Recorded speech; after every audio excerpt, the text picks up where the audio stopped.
Hey guys, so hopefully you've looked over the list of terms that you're responsible to know for argument on page 190. And I'm going to talk us through today a little bit what we're going to be trying to cover this week and what it's preparing us for next week. So we're moving away from fallacies now into making our own arguments. Now it's important to keep in mind that when we're making arguments, we want to avoid fallacies. So we avoid fallacies by having accurate claims, reasons, and evidence. So the big things we're going to be focusing on in making our arguments are these three ideas: claims, reasons, and evidence. So the heart of your argument is your claim. It's the thing you want to convince people to believe or to do. So if your argument is, if your claim is, for example, you should stay at home. Okay? Khalik bil bait, right? This is a claim. You should stay at home. Now, in order to have a position statements are essentially the thesis statement of an argument. I have to have a reason for that claim. So I've told you what I want you to do. Now, what is the reason? Why do I want you to do it? Okay, so in this case, the reason might be you should stay at home because it prevents the spread of corona. Now, that is a position statement. It has a claim and a reason.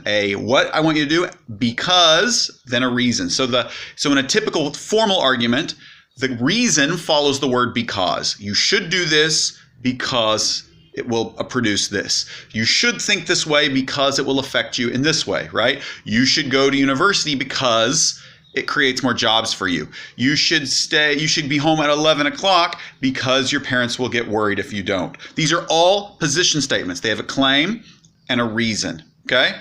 So then, to complete your argument, your reason must be supported with evidence, okay? It has to be supported with evidence that convinces the audience that your reason is true. Now, evidence can come from any number of sources.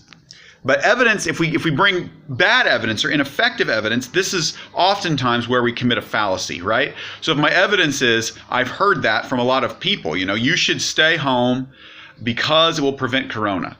We know it will prevent corona because that's what everyone says. Okay, this would be appeal to popularity, right? Or if I said, we know it'll prevent corona because my uncle's never left his house and he never gets sick. This would be hasty generalization, right? So you want to make sure your evidence is effective evidence that doesn't commit a fallacy. So you want to do research, have statistics. Sometimes we can include stories as a type of evidence. We'll get to that later. But we always want to back it up with research, statistics, with things that will convince our audience. So you have the argument is the overall communication you're making.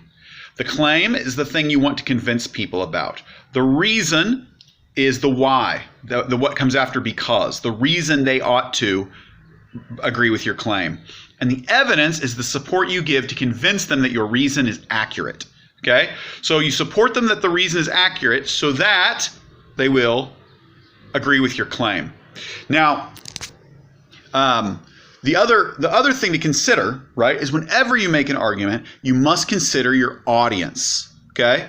So when choosing your reason and choosing your evidence, you want to do it with the audience in mind. Different audiences value different types of evidence, and they value different types of reasons. Okay, so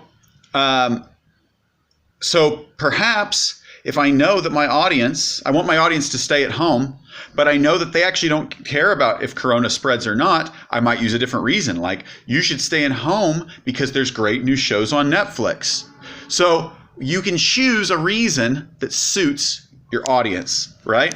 And the same is true for your evidence. Okay, so now we have the major pieces. We have the claim and the reason. Together they form our thesis, our position statement. Then we have evidence to support the reason, okay?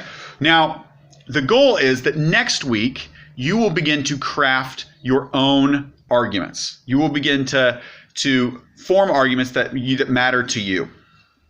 And on teams, we're going to begin to present arguments to one another and respond.